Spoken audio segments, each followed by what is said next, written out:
제가 멘토링 했던 거 왜 오프라인이나 어떤 특정 매체에 진입이 안 되는지 설명이 들어가 있고 그래서 솔루션을 좀 제안했어요. 어떻게 가야 된다. 그래서 여러분이 많이 만드는 이 식혜나 단호박 이런 음료들 이 업체는 그래야만 뛰어나요. 대부분 저한테 음료를 가져오면 90%가 뭘 가져오냐면 파우치 음료를 들고 옵니다. 대부분 파우치를 들고 와요. 근데 이 여기는 유리병을 가져왔어요. 근데 왜 제가 이런 얘기를 하냐면 상당히 중요한 얘기인데 초기 창업기업이 음료를 만들면 99%가 파우치 음료를 만듭니다. 왜? 자본이 제일 적게 들거든. 1억이면 만들거든요. 그런데 중요한 거는 파우치 음료는 오프라인에서 취급을 안 합니다. MD들은 아무도 안 쳐다봐요. 왜? 파우치 음료는 진열이 안 되잖아요. 여러분들 GS25, 뭐 이마트, 롯데 이런 데 가서 파우치 음료 한번 찾아보세요. 있는지. 하나 없어요. 뭐 일부 유아용품 한두 개는 있을 수 있어요. 그것도 모르는 거야. 창업하면서. 돈은 2, 3억이 들어가는 거야. 기계 사는데 한 1억 들고 뭐 공장 한 10평짜리 사고 그렇게 해서 파우치 음료 열심히 만들어 와요. 근데 이게 유통이 안 된다는 사실을 나중에 상품 다 만들고 시세 다 투자하고 이제 알게 되는 거예요. 그만큼 우리 창업이 준비 안 된 창업이 많다는 거예요.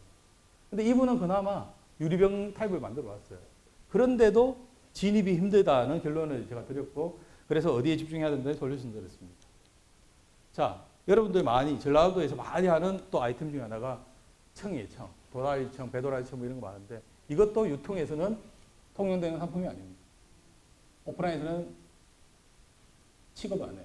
왜 그럴까요? 자, 상식적으로 생각해 보세요. 오프라인이라는 유통업체는 오프라인은 말 그대로 아까 얘기했던 편의점, 슈퍼, 뭐 할인점, 백화점 이런 게 오프라인인데 자, 오프라인은 고객에게 상품을 어떻게 전달해 주죠? 진열로 전달해 주잖아요. 이 진절 자체로 고객에게 상품을 소구를 시켜야 되잖아요. 그리고 고객은 이 진열된 걸 보고 셀링 포인트를 느끼고 내가 구매를 해야 될 거 아니야. 근데 이런 상품은 설명이 안 붙으면 판매로 안 이어지죠. 진열한다고 팔리는 상품이 아니죠. 이게 뭐 배와 도라지를 가지고 요즘 시대, 코로나 시대에 맞는 우리 면역 계통에 좋고 뭐 이렇게 기관지에 좋은 제품이라고 설명을 해주고 국내산 100%고 뭐 이런 설명이 안 되면 이거는 팔리지 않는 상품이잖아요. 그리고 오프라인 채널은 회전이 돼야 돼요.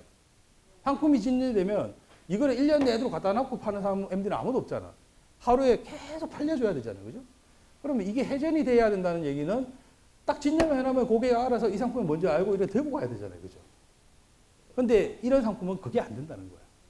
그래서 여러분이 만드는 상품의 패키지 또는 상품의 품목이 고객에게 설명을 해줘야 되고 좋은 점을 알려줘야 되고 시식을 해줘야 되고 먹여줘야 되는 상품이면 오프라인에 진출이 안 되는 상품이라고 보면 돼요. 근데 대부분 창업자는 그걸 모르죠. 내가 만드는 상품은 다 오프라인에 다 팔 수 있다고 생각해요. 거기서 착각이 시작돼요. 대단한 착각입니다. 거기에 유통의 유자도 모르고 시작한 창업인 거죠. 안타깝게도 그런 창업이 너무 많아요. 자, 이거는 철저하게 스토리텔링이 돼야지만 팔리는 상품이에요. 그래서 이것도 오프라인에 진입이 안 되는 상품이죠. 자, 그래서 제가 이런 얘기를 합니다. 우리 보육기업 중에 아름답게 그린벨이라고 농장 한 10,000평을 가지고 3대째 배농사를 하는 분이 창업해서 파우치 음료를 만들어요. 이분은 열심히 저하고 이제 달려와가지고 7억 매출을 만들었어요. 근데 온라인하고 오프라인의 차이는 뭐냐면 온라인을 진입하면 매출이 유지가 되잖아요. 내가 아웃돼서 나오기 전까지는 매출이 내년에도 그 일정 금액이 유지가 됐잖아. 근데 온라인은 그게 아니죠. 올해 10억 매출했다 해도 내년 1월 1일부터 또 다시 10억을 만들기 위해서 360에 뛰어다녀야지 10억이 나오잖아요. 그죠? 거기에 뭐 온라인 채널이 될 수도 있고 홈쇼핑 채널이 될 수도 있고 뭐 기타 등등이 될 수도 있지만 그래서 온라인에서만 상품을 가지고 계속 매출 이루는 게 진짜 힘들어요. 그래서 이제 저는 멘토링 할 때 포트폴리오 차원에서 OEM도 만들어줘야 되고 이것저것 매출을 다양한 방면으로 해서 분산을 시켜가지고 안정적으로 해야 하지만 이게 사업이 유지해야지 온라인만 가지고 10억, 20억 만들고 계속 승리하기는 쉽지 않다. 그리고 이 업체는 네가 농장을 가지고 있으니까 6차 산업화를 좀 만들어보라. 이렇게 해서 이제 했는데 이 업체가 제 코칭대로 지난달에, 한 달 전에 자기 이 부분을 개조해가지고 체험학습장을 만들면서 카페를 만듭니다. 이름을 밥규라고 지었어요. 여러분들 네이버에 밥규라고 한번 쳐보세요. 한 달 사이에 엄청나게 유명해졌어요. 그리고 주말만 되면 사람이 미어터져요. 자, 왜 그러냐? 지금 우리나라 국민들 주 5일 근무 아까 삶이 변하고 있다 했잖아요. 주말 되면 어딘가 한 번은 자녀를 위해서 바람 쐬고 와야 돼요. 가장이면 집에 있다가는 쫓겨납니다. 무조건 토요일이든 일요일은 나가야 돼요. 그러니까 이게 대로변에서 30분 꼴짝이 안에 있는 완전히 농로를 지나가야 되는 그런 데인데 그거를 사람들이 뒤져 온다는 겁니다. 그리고 한 명이 밥 비율을 딱 띄우고 나니까 한 100명이 그걸 보고 찾아와요.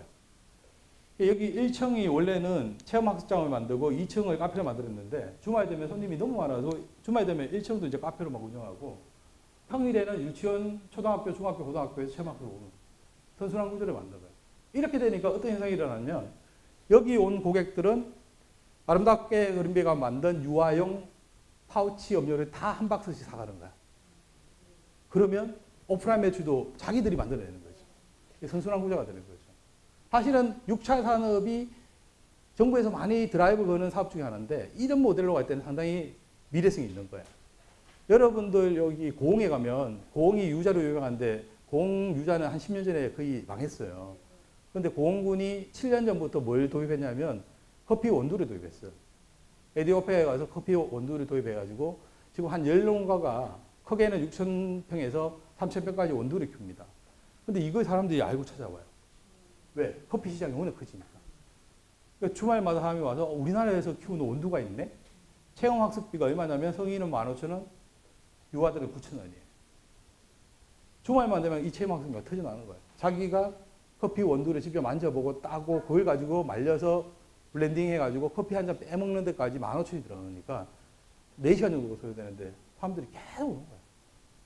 그리고 이 농가는 6,000평밖에 안 되니까 1년에 자기가 키우는 원두는 3개월이면 그 농장에서 다 그냥 해결이 되는 거예요. 그러면 판로를 만들고 고소득이 안 되죠. 이것도 방법이라는 거죠. 사실은 정부가 말하는 6차 산업은 이거 얘기하는 겁니다. 이렇게 될 수 있는 아이템을 가지고 있다면 이 카페 밥표도 마찬가지. 파우치 음료만 가지고는 절대로 생산이 없습니다. 왜? 온라인밖에 거래를 안 해주기 때문에. 그걸로만 가면 자기는 성공 확률이 별로 없어요. 이 선순환 구조 만들고 카페를 만들고 6차 산업 체험 생산까지 만들다 보니까 평일에는 체험학습으로, 주말에는 카페로, 그리고 그 카페에 오는 고객들이 자기가 생산한 파우치 음료를 계속 사주고 광고를 내다 보니까 온라인에서 매출도 기하급수로 늘어요. 그래서 지금 올해 15억을 1년 만에 그냥 돌파해버립니다. 이런 구조를 만들어야 된다.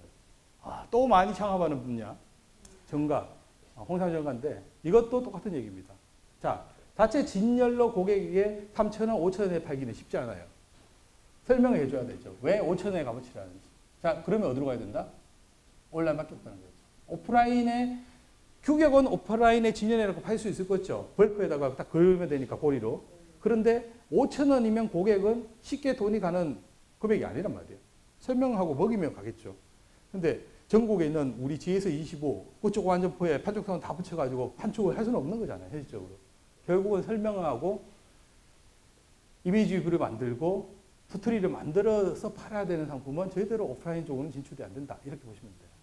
그런 품목들은 거의 오프라인에 들어갈 수가 없다. 자, 내가 창업을 해서 이제 뭔가 상품을 만들거나 아이템이나 서비스를 만들 때는 결국은 제일 첫 번째는 뭐다? 차별화된 밸류를 만들어야 된다. 이거는 없어도 있게끔이라도 만들어야 된다. 그러니까 똑같아도 틀리게 보이게 만들어야 된다. 이게 첫 번째고, 두 번째는 스토리를 만들어야 된다. 스토리텔링을 해야 된다는 거예요. 이것도 마찬가지예요. 없던 것도 만들어내야 된다. 이게 만들어지고 나면 이제 세이저 브랜딩을 해야 된다. 이거는 아끼도 예전 플랫폼에 태우는 거예요. 우리가 알고 있는 소셜부터 시작하는 거예요. 그죠? 자, 우리가 알고 있는 지인들, 인스타, 페이스북 이런 것부터 시작해야 되는 거예요. 왜 내가 창업해서 초기 자리를 못 잡냐면 유통이 크게 이렇게 나눠져요. 소셜 커머스가 있고 홈쇼핑이 있고 전문 폐쇄묘도 있고 드럭스토어도 있고 대형 마트 여기는 다 알죠 우리가 그죠? 오프라인이니까. 그 다음에 저가형 업체도 있고 오픈마켓도 있고 공동구매도 있고 이렇게 다양하게 많은데 중요한 거는 내가 창업해서 어디에 진입해야 되는지를 모르는 거야. 이걸 알면 빨리 성공하는 거야. 여기서 이제 맹점이 오는 거야. 왜 창업하려는 사람은 많은데 왜 실패를 하냐면 창업은 엄청나게 많이 시키고 있어요. 그리고 창업 전문가는 너무나 많아요, 주변에. 여러분이 도와주고 창업까지 이끌어가는 사람은 너무 많아요. 문제는 창업 이후에 여기에 가야 되는데 이걸 알려주는 전문가는 아무도 없어, 기관에. 이 얘기는 뭐냐면 내가 창업해서 성공 확률이 있느냐, 이 상품화되면 팔릴 확률이 있냐를 알려주는 사람이 없다는 거예요. 근데 그거는 사실 유통업체의 MD들 외에는 아무도 몰라요. 그게 답답한 거예요. 근데 우리는 그런 사람을 매일 만나는 거죠. 여기 계시는 분들 1년 떼도록 365일 만나서 이게 왜 안 됩니다. 이게 왜 여러분 제품이 왜 안 팔립니다. 이 얘기를 365일 밤부터씩 하고 있는 거예요. 근데 이거 다 준비해서 여기 진입해. 근데 내게 안 맞단 말이에요. 그러니까 상품은 철저하게 품목, 규격, 패키지에 따라 들어가야 되는 데가 정해져 버립니다. 근데 그거는 유통 전문가 외에는 몰라요. 왜 그러냐면 고객이 틀리기 때문에 그래요. 고객이 틀리기 때문에. 아까 얘기했잖아요. 편의점은 남자 위주의 고객이거든요. 근데 정반대가 있어요. 여성이 90%인 채널이 있어요. 어디가요? 여러분도 아시는 할인저, 기업용 슈퍼. 90%가 여성이에요. 근데 여기는 우리나라 여성들은 아까 얘기했잖아요. 공간과 평형이면서 자기가 모르는 상품은 자기 손을 안 봐요. 주로 뭘 산다? 내셔널 브랜드를 산다. 우리가 흔히 아는 오프라인 사업자가 운영하는 온라인이 있잖아요. SH닷컴이나 롯데온이나 그리고 우리 GS가 운영하는 이런 데는 오프라인을 이용하는 고객이 그 온라인을 이용하는 확률이 거의 대부분이잖아요. 그 얘기는 뭐냐면 그 고객들은 내가 온라인으로 들어갔지만 오늘 배송해 주기를 원하는 거죠. 왜? 차안거리를 사러 와가지고. 그런데 온라인에 가보니까 어떤 제품은 3시간 내 배송인데 어떤 제품은 택배 마크 찍혀 있어. 이 얘기는 뭐냐면 여기 고객은 90%, 80%가 전부 다 이마트나 신세계를 이용하는 고객이 대부분 다 들어왔는데 상품을 장바구니에 담아보니까 직납, 쉽게 말해 이마트에 진열되어 있는 상품은 3시간, 4시간 내에 배송이 되지만 그렇지 않은 택배 정도 상품은 별도로 택배비 물고 따로 배송해야 되잖아. 그러면 그 고객 입장에서는 이거는 뭐 안 사고 말지 하고 빼버리는 거죠. 근데 쿠팡은 그러냐면 쿠팡은 원래부터 다 그런 상품만 팔잖아요. 그래서 거기에서는 창업 제품 상품도 똑같이 인정받는다는 얘기예요. 그래서 온라인도 고객이 다 틀리다는 얘기가 있는 거예요. 여러분들은 어디로 가야 되냐면 그런 데로 가야 되는 거예요. 그리고 또 하나 기존의 사업자들은 이미 경쟁이 너무 치열해요. 여기 온라인도 우리가 아는 오픈마켓이나 1세대 커머스라고 해서 쿠팡, 뭐 티몬, UF 여기는 말 그대로 이마트, 롯데를 그대로 그냥 온라인에 옮겨놓은 거야. 그래서 경쟁만 한 거야. 막 가격 경쟁만. 이마트하고 싸우고. 이마트하고 쿠팡하고 누가 이기냐 막 지금 치킨게 막 하고 있거든. 여기에 들어가면 나는 그냥 새우등 터지는 거야. 가격만 매 내려달라는 얘기가 듣고 별로 팔리도 않고. 그래서 요즘 유행하는 게 이런 겁니다.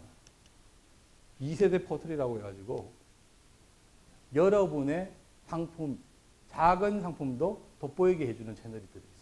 그게 바로 뭐냐면 카카오 메이커스, 뭐 29의 CM, 펀셔, 왓이즈, 클리브 이런 데예요. 이런 데는 스토리텔링을 해주는 거야. 쉽게 말하면 이런 거예요. TV 홈쇼핑에서 방송 쇼트가 상품을 너무나 매력적으로 이렇게 만들어주듯이 이런 채널들은 그 기능을 온라인에서 구현해 주는 거예요. 근데 창업한 사람 입장에서는 내셔널 브랜드하고 싸워서는 경쟁이 안 된다 했잖아요. 그래서 이런 데 들어가셔가지고 이슈를 만들어내야 돼요. 이슈, 스토리를 자꾸 만들어내야 돼요. 이런 채널에 구매된 것들은 어디에 떠다닌다? 온라인에 떠다니고 블로그에 떠다니고 고객이 고객에게 전달해 주는 거예요. 그래서 이런 채널들이 여러분이 가야 될 길이에요.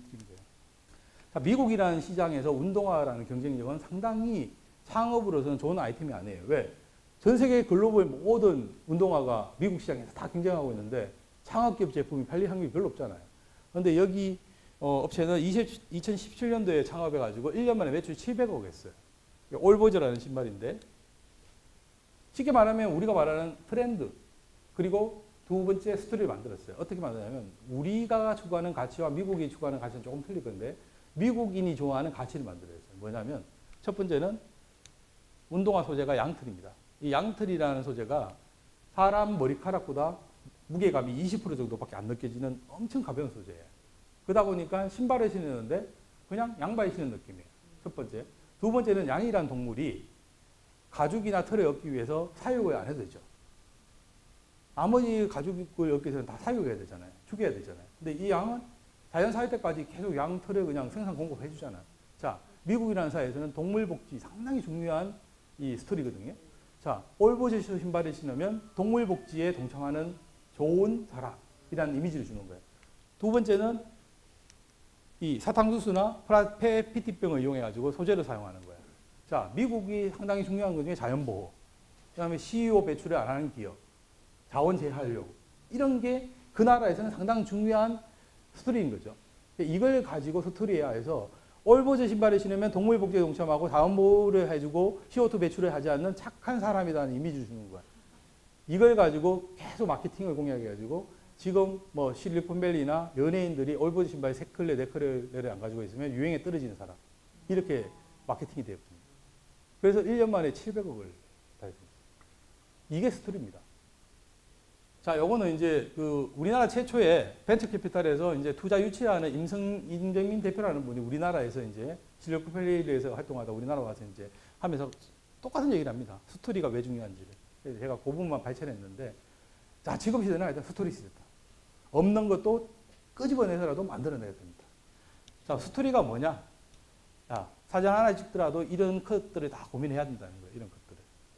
자, 사진 하나 옛날에 그냥 상품 앞면 하나 찍고 뒤에 표시사항 하나 찍던 시대가 아닙니다. 이제는 고객이 이런 관점에서 보는 것들을 다 고민하고 사진 한 장도 찍고 그걸 가지고 이렇게 스토리텔링이 되는 뭐 이건 카카오 메이커스인데 이런 데 올리면 이 창업기업 제품들이 하루에 막 1억씩 파는 그런 사례들인데 누구나 이렇게 가능하다는 거예요.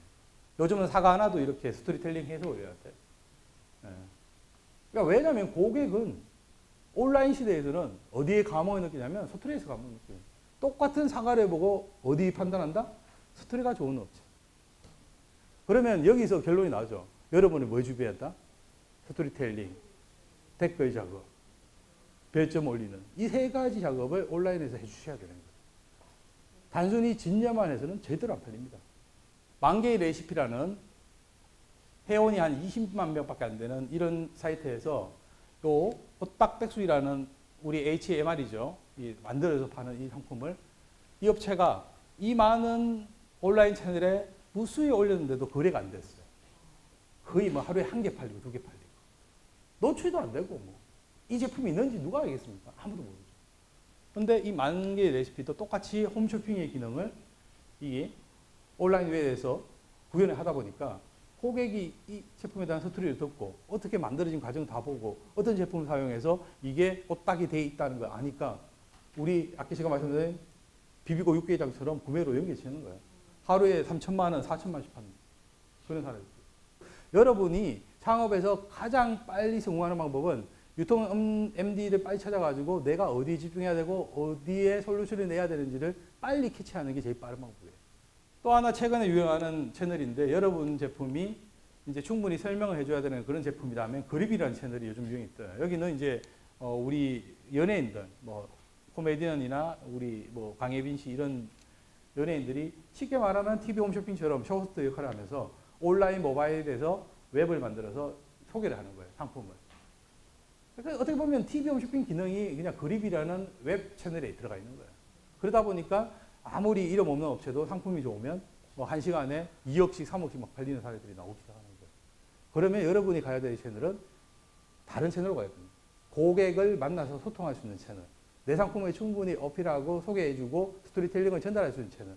그런 채널이 지금 얘가 마련하는 그런 채널들이 이런 데로 가셔야 된다는 겁니다. 그리고 요즘은 네이버에서 또 뭘 만들었냐면 네이버 나방이라고 들어보셨어요?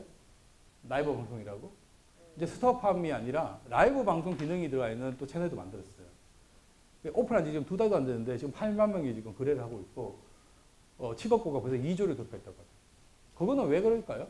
스톱함은 말 그대로 옥션 마켓처럼 그냥 우리가 단순히 물건만 올려놓고 판매하는 사이트잖아요. 근데 나방은 말 그대로 라이브 방송하는 거예요. 고객한테 우리가 웹으로 상품을 충분히 홈쇼핑 채널처럼 소개할 수 있는 그런 기능을 가지고 있는 거죠. 네, 그런 채널로 가야 된다는 거고. 보람이가 하고 있는 1위 채널은 보람튜브 토이비 리뷰라고 해서 장난감 가지고 노는 거예요. 두 번째 채널은 보람이 먹방이에요. 먹방. 그런데 이게 두 개 합치면 구독자가 몇 명이냐면 3,200만 명. 여기서 나오는 매출이 500억입니다. 나이가 올해 9이에요. 보람이가. 자, 9살짜리가 먹방 채널 하나 운영하고 9살짜리가 장난감 리뷰 채널 하나 운영하는데 1년에 매출이 500억입니다. 500억. 그러니까 어머니, 아버지가 작년에 이걸 가지고 기업을 만들었어요. 보람 패밀리라고. 유튜브 채널만 가지고도 1년에 500억을 매출을 만들어낼 수 있는 거예요. 여기서 들어가는 돈은 뭐 있을까요? 사무실 임대료, 직원 인건비, 그리고 보람이가 운영하는 사이트 특성에 맞게 먹거리, 부식비, 그 다음에 장난감, 부식, 이거 외에는 다 순수익이죠. 쉽게 말하면 물건 만들어 파는 게 아니니까 아마 순수익이 60, 70%될 겁니다. 그럼 유튜브에서 500억을 번다면 1년에 2, 300억이 남는 엄청난 사건이죠.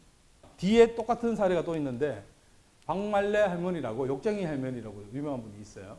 이분은 76세인데 유튜브에서 워낙 인기를 끄다 보니까 작년에 롯데쇼핑에서 아예 박말래 쇼를 만들어가지고 정규 방송을 지금 하고 있고 작년에 책도 나왔어요. 박말래 이대로 죽을 수는 없다.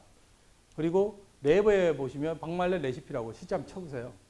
자, 월 회비가 4,500원짜리 회원 가입해가지고 들어가면 할머니가 알려주는 레시피대로 이제 그 요리를 할 수 있는 이런 사이트까지 운영하는 1년 유튜브 매출이 100억 정도 됩니다.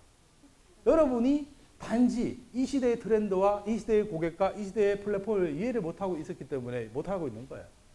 이거 누구나 다 실현 가능한 거죠. 자, 이분은 진짜 얼마나 유명해졌냐면 이 CEO, 유튜브 CEO가 수잔 오킨스키가 1년에 한 번씩 할머니 보러 직접 문안 인사까지 와요. 그만큼 유명해졌어요. 유튜브 운영자 중에 최고령 할머니. 그래서 제가 봐서는 여기 계시는 분이 뭐 조력자, 젊은 조력자와 이 시대에 맞는 플랫폼에 아는 친구들하고 뭔가 잘 엮어서 내 상품에 충분히 어필만 한다면 이 채널을 통해서 누구나 다 성공을 할 수 있다는 얘기예요. 자, 여기도 수제점인데 이분도 착각을 하고 왔어요. 내가 만든 상품 엄청나게 좋게 만들었기 때문에 어디든 진출한다. 또 잼은 당연히 오프라인에 진출한다고 생각할 거 아니에요. 그죠? 자, 근데 저는 오프라인에 진출 못합니다. 라고 했어요. 왜? 이유가 있습니다. 자, 오프라인 주고객이 여성이죠.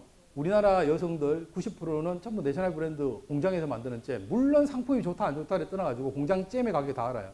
500g 이만한 통이 보통 5천, 6천이라는 걸 인이 박혀 있어. 근데 수제잼은 원가상 요거 3분의 1 되는 요만한 거 있잖아요. 요거 하나가 10,000원씩이에요. 좋은 건 알죠. 근데 가격이 안 가는 거야. 뭐 처음 들어보는 업체가 이거 요만한 거 10,000원에 판다면 진열하면 누가 사가냐고. 그러면 갈 수 있다면 진짜 설명을 또 해야 되는 상품이다. 이 제품이 왜 10,000원인지, 요거밖에 안 되지만 왜 10,000원인지. 근데 이거는 아까 내가 그런 설명이 붙기 시작하면 어디로 가야 된다? 온라인 가야 된다. 그래서 제가 이제 우체국 쇼핑몰에 진출을 시켰어요. 아빠가 자기 자녀를 먹이기 위해서 만든 잼이라는 컨셉으로 이미지가 되어 있어요. 그래서 10,000원에 팔기 시작했어요. 근데 우체국 쇼핑몰은 정부에서 운영하다 보니까 수익 사업을 하지 않잖아요. 그래서 수수료가 9%입니다. 카드 수수료 빼고 나면 9%이기 때문에 우리나라 유통업체 중에 가장 수수료가 낮아요. 보통 예를 들면 여러분이 이마트나 이런 데 진출하려면 30, 40% 수수료 줘야 되는데 여기는 9%만 주면 돼요. 그러면 똑같은 가격에 팔면 나는 여기서 30, 40% 수익이 더 나는 거잖아요. 그래서 반드시 진출하는 거고 이렇게 해서 이 업체가 처음 들어갈 때는 당연히 안 팔렸죠. 3달, 4달 지나고 1년이 지나니까 지금 월 매출이 한 1,600만 원, 1년이면 2억 정도가 이제 여기서 발생돼요. 자, 어떤 현상이 일어나냐면 고객 만족도가 퍼펙트하죠. 댓글이 몇 개가 달렸죠? 870개. 그리고 내가 리뷰 곡보라 했죠. 리뷰가 상당히 잘 돼 있어요. 자, 그러면 아까 온라인의 특성, 스토리텔링이 잘 돼 있고 두 번째는 고객 리뷰가 거의 퍼펙트하고 900개 정도 달리기 시작하면 매출은 기하급수로 는다. 이 3박자가 맞은 거죠. 그래서 월 1,500이 돼요. 근데 이 정도 이슈가 되면 이제 연락이 옵니다. 누구한테? 유통사님들한테. 유통사님들은 좋은 제품을 발견을 해서 계속 찾고 있거든요. 그럼 온라인에서 이제 이게 막 떠다니기 시작해요. 막 딴 밴드를 통해서도 딴 데도 막 진출하고. 그럼 MD죠. 왜 우리하고는 그래 할 생각이 없으세요? 왜 제안 안 하세요? 이렇게 이제 역전이 됩니다. 옛날에는 안 만나던 MD들이 이제는 우리하고 거래하자고 시작합니다. 지금 창업 한 4년 됐는데 지금 매출 한 8억 정도 하고 있어요. 요거는 우리 보육기업 중에 한 군데가 우리 여수에 있는 지역 로컬에다가 냉장 쇼케이스 한쪽을 얻어가지고 원래 창업한 게 이제 이거예요. 스시. 이걸 가지고 진열해서 처음에는 월 한 5만 원, 5만 원, 3만 원 팔다가 지금은 일평균 80만 원까지 올라갔어요. 그리고 이제 이렇게 우리 중국집 메뉴판처럼 여기 옆에 딱 걸어놓고 그래야면 이제 여기 주문도 전화로 이제 하시게 만들어놨거든요. 그러다 보니까 이제 여기는 매장도 없이 한 달이면 3천만 원. 여기 로컬 푸드 수수료가 한 15% 정도 되거든요. 그럼 3천만 원에 15% 주고 나면 다 자기 순수익 돼요. 이런 것도 팔로 여기 담양도 지금 로컬 푸드 보니까 한 3개 정도도 있더라고요. 그죠? 이런 데를 먼저 뚫으셔야 돼요. 이런 로컬 푸드는 단위 농협이기 때문에 그나마 상대적으로 뛰기가 좋습니다. 그리고 이제 매출이 많이 일어나는 데가 이런 곧장이란 프리마켓이 있어요. 내 상품이 고객하고 만나서 설명해서 먹여보고 시식해주고 이렇게 해야 되는 상품이면 곧장 프리마켓이 광주 전남권에서 가장 매출이 높은 프리마켓입니다. 그래서 주말만 따라다니면 1년에 2억, 3억을 만들어내요. 한 50번 따라다닌다고 생각합니다. 이것도 초기에는 이제 판로 중에 하나의 방법이다. 그리고 지금부터는 이제 중요 기관들, 나하고 맞는 기관들을 좀 바로라기 같은 거 링크해 하셔가지고 일주일에 한 번은 꼭 들어가 보셔야 돼요. 공지사항이나 이런 데 보면. 뭐 예를 들면 우리 중소기업 제품, TV 홈쇼핑 지원 사업, 이거 전라남도 고시공고에 보면 이렇게 수시로 떠요. 이런 데 들어가서 한 번 우연하게 대박을 치면 1년에 20번 무료 서비스가 따라와요. 홈쇼핑이라는 기능이 그래요. 한 번으로 안 끝날 수도 있다는 거죠. 한 번만 잘하면 1년에 20번 방송도 무료로 받을 수 있습니다. 예, 여러분이 도와주는 기관들이 이렇게 많습니다. 그래서 충분히 좀 이 기관들을 활용을 하시기 바라고, 아껴도 되겠지만 우리 다무가 1년에 10건씩, 20건씩 지원 사업을 받아내는 거 여러분들도 관심을 가지고 지원 사업에 좀 도전할 필요가 있다. 라는 말씀이고요. 자, 이제 뭐 시간이 너무 없어가지고 제가 더는 못하겠네요.